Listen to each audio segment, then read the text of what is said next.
នៅទីបំផុតក្រុមហ៊ុន DOSB បាទដែលជាក្រុមហ៊ុនដឹកអីវ៉ាន់ពីបរទេសបាទមកបាទប្រទេសកម្ពុជារបស់យើងបងប្អូនគ្នាបាទគឺប្រហែលថ្ងៃនេះយើងនៅថារងនៅសម្ពាធខ្លាំងមែនទែន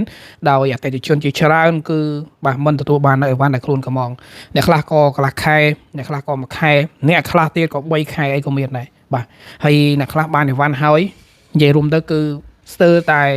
បាទអីវ៉ាន់ហ្នឹងលក្ខណៈថាកំងគោចេញកវីទៅទៀតអញ្ចឹងមកទល់នឹងពេលនេះបាទក្រុមហ៊ុនគាត់ប្រកាសថានឹងដោះស្រាយជូនអតិថិជនហើយចំពោះអីវ៉ាន់ណាដែលមានការយឺតយ៉ាវបាទដែលដឹកមកដល់ខ្មែរហើយក៏មិនទាន់តែហៅអតិថិជនឲ្យទៅយកមិនដឹងថាការគ្រប់គ្រងរបស់ក្រុមហ៊ុន DOSB ដែលតារាបាទកំ pl ែងបាទនាយពាក់មីធ្វើការផ្សព្វផ្សាយយ៉ាងកក្រឹកកក្រែងភ្លុកទឹកភ្លុកដីបាទទាំងនិយាយរួមទៅគឺច្រើនមែនទែនបាទចូលរួមផ្សព្វផ្សាយតារាអ្នកធ្វើ sponsor អ្នកធ្វើ blog បាទធ្វើវីដេអូនៅលើបណ្ដាញសង្គមអីហ្នឹងគឺ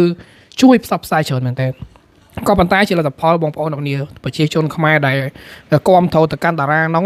ឬក៏បាទអ្នកធ្វើវីដេអូហ្នឹងបាទនាំគ្នាទៅកំងឲ្យដាក់ក្រុមហ៊ុន DOSB ជាអ្នកដឹកជញ្ជូនឥឡូវនេះម្នាក់រកតែអីវ៉ាន់ហ្នឹងប្រើលេខបានហើយដោយសារកំងអ្នកខ្លះអស់រាប់ពាន់រាប់ម៉ឺនដុល្លារកាំងនៅហ្នឹងអត់ដឹងថាមូលហេតុអ្វីអញ្ចឹងយើងមកតាមដានបាទស្ដាប់បន្តិចបាទពាក់ព័ន្ធទៅនឹងក្រុមហ៊ុនបាទ DOSB Express បានប្រកាសថាបាទអតិថិជនជាទីគោរព DOSB Express សូមជម្រាបជូនទៅដល់អតិថិជនទាំងអស់ឲ្យបានជ្រាបថាចំពោះអីវ៉ាន់ដែលមានការយឺតយ៉ាវនៅក្នុងខែឧសភានិងខែមិថុនានេះពេលកន្លងមកត្រូវបានដឹកជញ្ជូនមកដល់ខ្មែរជាបន្តបន្ទាប់ឲ្យអស់នៅក្នុងសប្តាហ៍ទី1និងទី2ខែកក្កដាខាងមុខនេះហើយយើងខ្ញុំសូមអភ័យទោសចំពោះការយឺតយ៉ាវនិងការបង្កការរំខានបាទជាពិសេសគឺការរងចាំអីវ៉ាន់របស់លោកអ្នក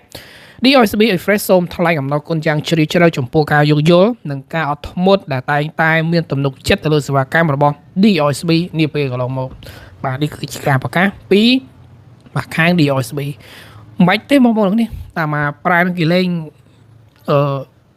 បាទកំងអវ៉ាន់ឬក៏ដាក់ផ្ញើអវ៉ាន់តាម DOSB ទេទេស្អីវេទនីទៅពេកមិនមែនធម្មតាណាអ្នកខ្លះ3ខែបានអវ៉ាន់យើងកំងយ៉ាងយូរកន្លះខែអានេះលេងកំងអ្នកខ្លះ3ខែមានអាអ្នកលើស3ខែនឹងនេះក៏មានដែរណាមិនមែនត្រឹមប៉ុណ្្នឹងទេណាបងប្អូនទាំងនេះអញ្ចឹងបានថាអាយដល់ផ្សាយនាំគ្នាទៅដល់ពេលលទ្ធផលចុងក្រោយវេទនាអញ្ចឹងឯងនេះគឺជារឿងរ៉ាវមួយដែលកើតនៅឯប្រទេសបាទកម្ពុជាហើយម្នាក់ក៏បាននាំគ្នាទៅវាយផាពូពាក់មីថាផ្សព្វផ្សាយនៅអ្វីក៏ដោយថាជាសេវាកម្មមិនល្អហើយទៅនាំគ្នាផ្សព្វផ្សាយឲ្យប្រជាជនទៅប្រើហើយពាក់ព័ន្ធទៅនឹងរឿងរ៉ាវនៃការប្តឹងបាទម្ចាស់ហ៊ុនបាទ DOSB នេះលើថាជាពាក់ទឹកប្រាក់គេរហូតដល់ទៅ3លានដុល្លារទៀតអូយច្រើនមែនតើ